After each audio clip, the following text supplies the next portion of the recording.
In this video, we're going to be looking at microfoam milk. In aiming to make third wave specialty coffee at home, the milk we put in our coffees is fundamental to the taste. And as lattes, flat whites and cappuccinos are growing in popularity, we'll show you why mastering microfoam is so important. In the past, many cafes would hand over coffees with coarse and foamy textures, with large frothy bubbles, very little flavor balance, and foam that wasn't integrated with the coffee.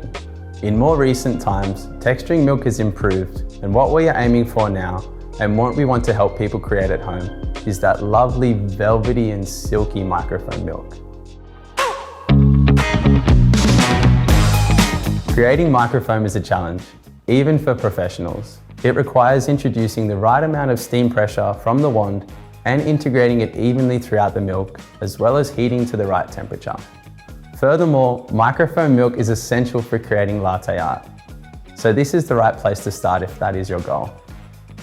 What we're looking for is to get that lovely sweetness and creaminess in the milk. I'm demonstrating here with fresh, cold, whole milk, but we'll talk about alternative milks later in the video. The amount of air we put into the milk will vary from drink to drink. For example, a cappuccino will require slightly more air and texture.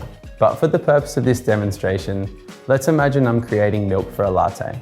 Something I want you to keep in the back of your mind when steaming milk is texture, then temperature. We should introduce air to the surface of the jug before it gets too hot. Otherwise, you might run out of time to get your desired froth level.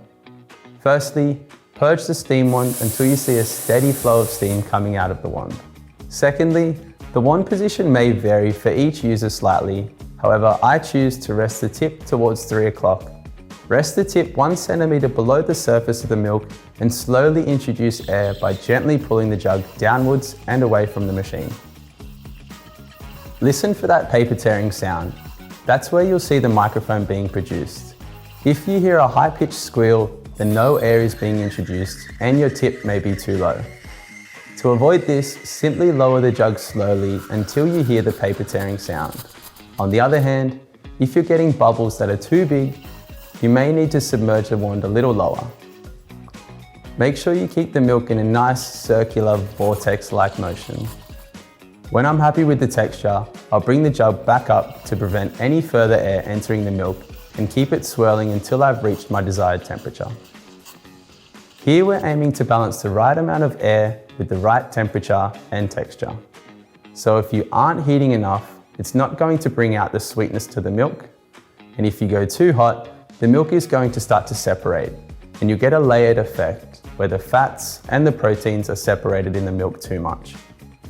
We recommend that you don't heat higher than 65 degrees Celsius or 150 degrees Fahrenheit, as the milk can start to split at this temperature. When you've heated it to your desired temperature, stop texturing and wait until the steam has fully stopped. Gently remove your jug and swirl the milk in the jug to integrate the texture. Don't forget to wipe and purge your steam wand. Some of our espresso machines have automatic microfoam options for a specific coffee, but if you prefer to do it yourself, practice makes perfect, and you could end up with something like this. All that's left to do is pour it slowly into the shot and enjoy your third wave specialty coffee at home.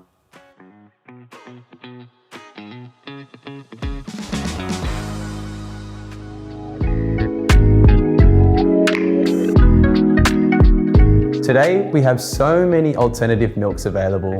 Whether people are choosing them for dietary or sustainability reasons, there are many options. Some of the ones that have been around for a while include skim milk, whilst on the non-dairy side, you've got options like almond, soy, oat, coconut, macadamia, rice, and goat milk. With all of these alternative milks, a lot of what we're trying to do with the texture is replicate the same results that we can produce with whole milk. In general, the higher the fat, protein, and sugar content, the easier it is to texture with alternative milks. Almond milk, for example, is generally more watery and harder to make microfoam than soy or oat. Also, generally speaking, non-dairy milks can't withstand as much heat as full cream milk. So the recommended temperature is around 55 degrees Celsius or 130 degrees Fahrenheit. Much higher and they may begin to split and curdle. I recommend experimenting with different brands of milk, different temperatures and different textures to see what your preference is for your coffee.